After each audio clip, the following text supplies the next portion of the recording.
Welcome back to the Take. I'm your host, Kendrick Diggs, for Thursday, September 21st. 17th.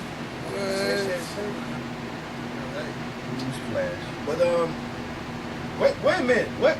Y'all probably wonder what. Oh man, Young Jock, he just won't go away. Young Jock won't go away. It's called Jock, I get it. You've been in the internet manipulating you. Internet manipulation. But how could you be one of the craziest times ever? You know, you walk outside and you choose what you want to wear, and you decide you want to wear this. I'm just saying. I will not be silent. Yes, I will take the gun back. Just saying. All right, let's get back to the political roundup. All right, the political roundup. President Donald Trump is regretting his decision to hire Attorney General Jeff Sessions to the post because he thinks he's an idiot. And all the news outlets had a field day on this one. Quick passage from the New York Times article, quote, accusing Mr. Sessions of disloyalty, Mr. Trump unleashed a string of insults on his Attorney General. Ashen and emotional, Mr. Sessions told the president he would quit and sent a resignation letter to the White House, according to 4 people who were told details of the meeting. Mr. Sessions would later tell associates that the president's demeaning tone was the most humiliating experience in decades of public life. All the name calling, the insults, but Donald's just kind of like, you know, I want to figure out a way to get rid of him. I can't get rid of him because my base would turn on me, and then I'm going to be left out, and there's going to be Republican versus Republican. It ain't going to be a divide versus conquer situation where, you know, hey, it works to some degree on both parties, both sides. So, hey, you divide and you conquer, and you split up the revenue. That's how it is in this world. It's always have been. It's a dog world out here, man. Yeah, dog world. I just don't know. Speaking of that, the Donald is trying to now reach his hand out to the aisle and work with the Democrats to stop the DACA Act from being abolished. And he's doing everything he can just to give them 6 months extension to get everything together. He was saying in Congress, like Congress need to get their job, their act together. So now Donald has got to the point now he's befriending Chuck Schumer, and these two have been trying to bit at each other. Like it's been a battle between those two, back and forth and stuff. But Alice Jones sums it up to why this new romance might come together. Take a look. Through the West Wing Oval Office window of Chucky Schumer looking like he's about to marry Donald Trump. I mean, he looks like he has found his best friend forever with those two. It's disgusting. But Donald Trump and Chuck Schumer are the best of friends and always will be the best of friends. That is the question. Oh, they ain't Chuck and Larry. You know that movie that Adam Sandler and James did a long time ago? Yeah. All right. Speaking of Donald Trump, the person he defeated in the election made a media tour. Hillary Clinton still crying about her loss and trying to sum up why she didn't win, and did she blame former FBI Director James Comey and herself on losing the election and not being so likable to people. But she went through a media round just to do that. Take a look. And from Putin and the highest levels of the Kremlin to influence our election.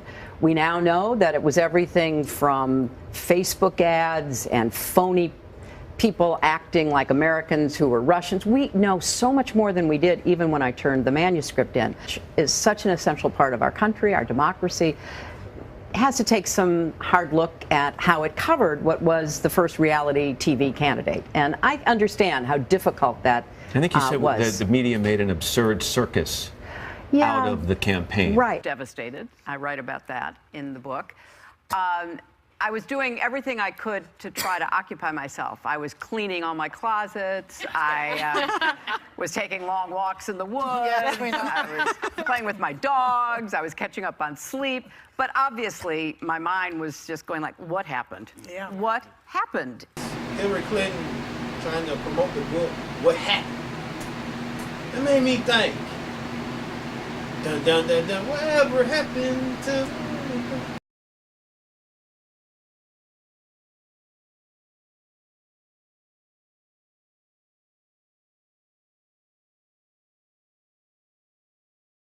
Whatever happened to baby Jane? That's like Hillary Clinton now. She was this powerful, passionate, person who didn't show no emotion and stuff like that. And now she's happy, she's swinging, she's dancing. Hillary Clinton now having a field day with herself, dancing to the beat of the drum. Now she lost the election. Now she can relax and be herself the way she wanted to be herself. Oh, man. All right. Let's go to the reality show clip down. All right, in the reality show clip down. Now, I'm going to say this, that now, Inside Edition did this story where this woman got up her seat. I know most of y'all saw the incident where a man got dragged to a seat to American Airlines because he refused to give up his seat. And they said, you know what? We're going to drag him by. We're going to get all we can get. We don't care how unrude, disrespectful, inappropriate it is. We're going to do what we want to do.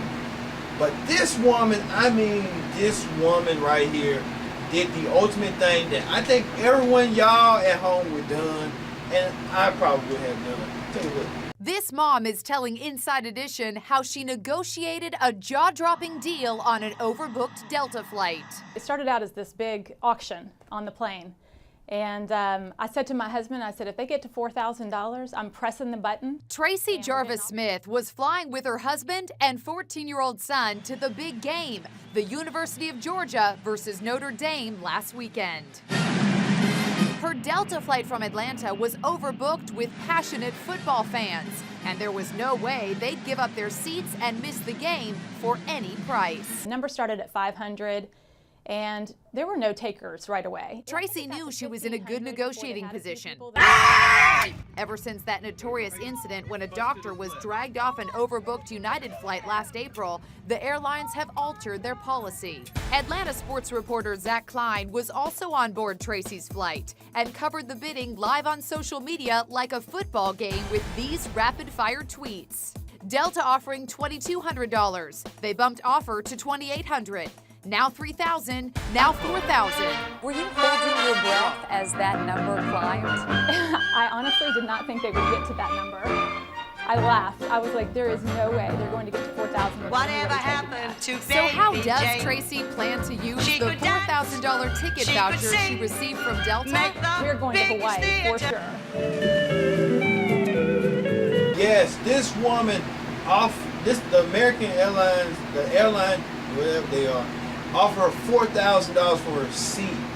Now, who want to, you know what I'm saying? Who in the world would not try to not get $4,000 in card cash, or just in a check, just to cash it in and cut that check and deposit it and off your way?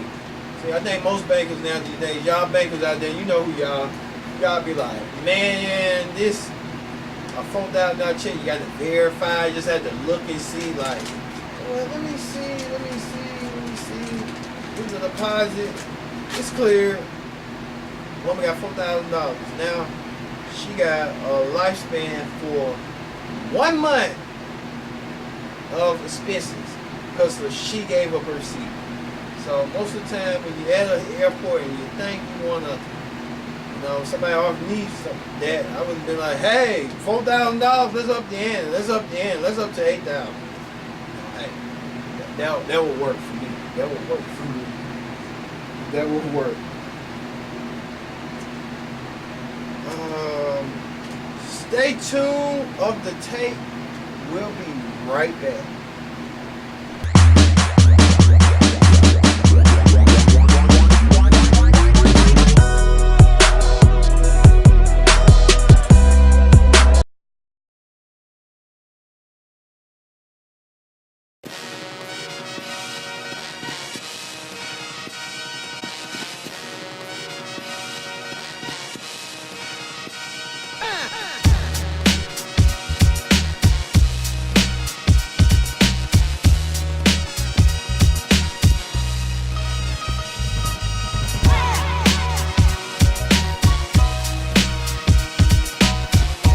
Welcome back to the tape. I'm your host, Kendrick Diggs.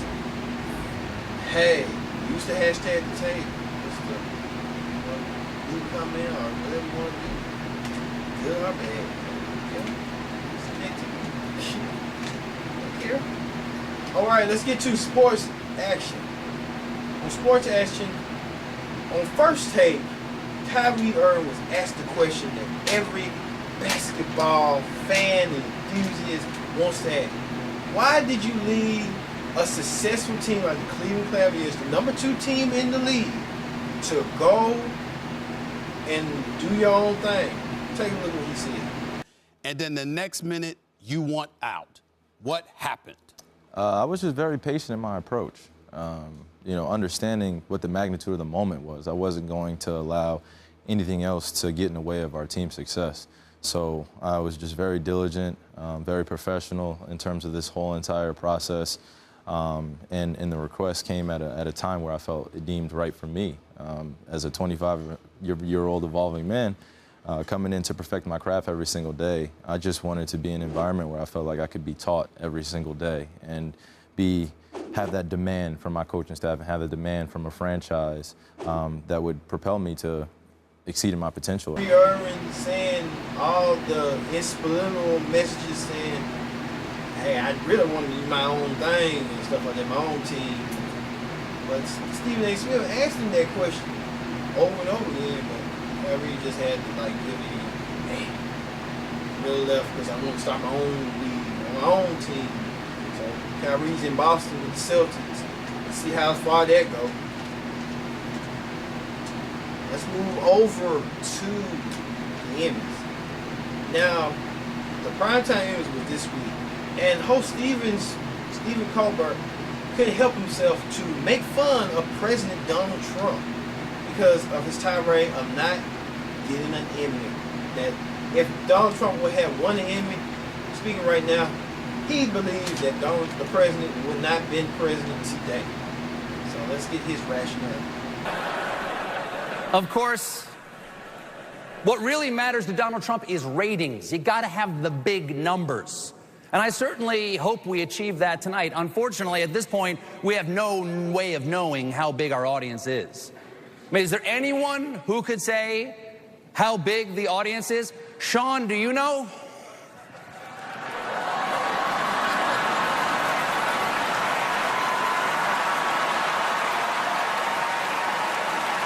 This will be the largest audience to witness an Emmys, period, both in person and around the world.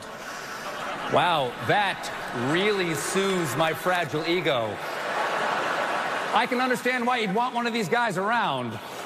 Melissa McCarthy, everybody, give it up. And they had to bring Donald Trump, former press secretary Sean Spicer. I think those Easter eggs, Susan, that Sean Spicer used to do, he feel more relieved, not trying to talk to the press and not being himself and just feel like, oh, I'm Melissa McCarthy. So he can just now, since Melissa McCarthy was him, he can be Melissa McCarthy going forward. So, right around, Sean. Right around, Sean. And finally, we can't say the best for last. Kevin Hart, the comedian, actor, Chocolate Thunder, whatever. He admitted that he's been in extortion with somebody trying to extort him, trying to get money out of him. He didn't say it like that, but he's been cheating on his wife. But many people assume that his wife, his current wife, was the mistress with his first wife. So it's a little bit complicated, but Kevin will explain. I'm at a place in my life where I feel like I have a target on my back, and because of that, I should make smart decisions. And recently, I didn't. You know, I'm not perfect. I'm not going to sit up here and say that I am or claim to be in any way, shape, or form. And I made a bad error in judgment and put myself in an environment where only bad things can happen, and they did. And in doing that, I know that I'm going to hurt the people closest to me, who I've talked to and apologized to, being my wife and my kids. And I just, you know, it's a shitty moment. It's a shitty moment when you know you're wrong, and there's no excuses for your wrong behavior. At the end of the day, man, I just simply got to do better. But I'm not going to also allow a person to have financial gain off of my mistakes. And in this particular situation, that's what was attempted. I said I'd rather fess up to my mistakes. Kevin Hart feeling sorry for his past transgressions and what he had just done. Kevin Hart feels like the world's now around his shoulders and he wants to make things right. Kevin, you can make things right. You just had to stop.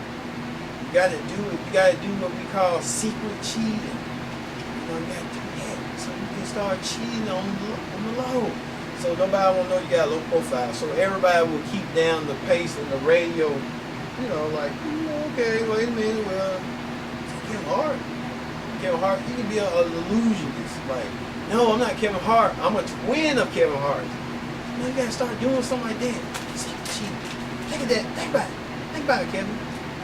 All right, think about this, that we finna go and we finna be out, and hopefully we see you next week here on the tape on Connect TV.